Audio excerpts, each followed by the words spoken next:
and let us all do we can to build a better future. Some of you may be aware, I've talked about this in the past, Scabby the rat. This is an inflatable rat that union brings out to basically humiliate bad employers, or in some cases to put pressure on suppliers to employers that are currently in labor disputes. It's a large rat. There's also it has some cousins, including Fat Cat and Greedy Pig. And so they're very large inflatables. Well, apparently, the courts have always held that the presence of these inflatables is perfectly acceptable under free speech laws, as long as that they are not used to block thoroughfares or that sort of thing, as long as people can move around. But under the Trump administration, the National Labor Relations Board was trying to curb the use of Scabby the rat.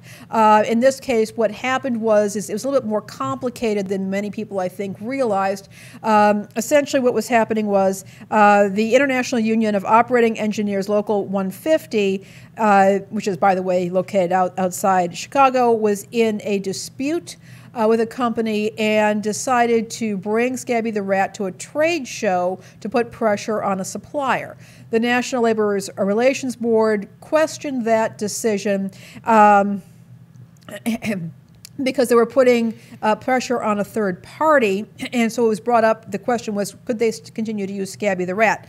Although I think this is incredibly funny because the General Counsel for the National Labor Relations Board, Peter Robb, was arguing that the union, by using Scabby the rat, was engaging in confrontational, threatening, and coercive tactics. Look, it's an inflatable. It's an inflatable that's rat. Very scary. It's very frightening.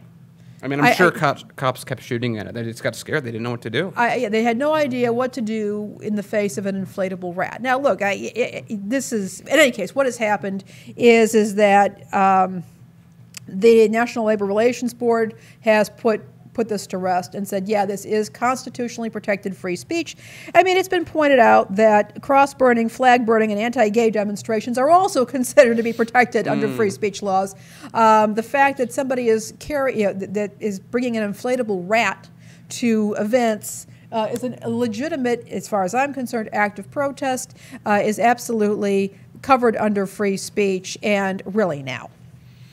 Yeah, I think that if we're, I didn't even make that connection. It's such a fantastic connection. It's like, who are we in this country to say that an inflatable rat that's pretty iconic is not free speech, but everything else that happens in this country is? If you're going to be demonstrating, I mean, the point of a demonstration is you're trying to attract attention.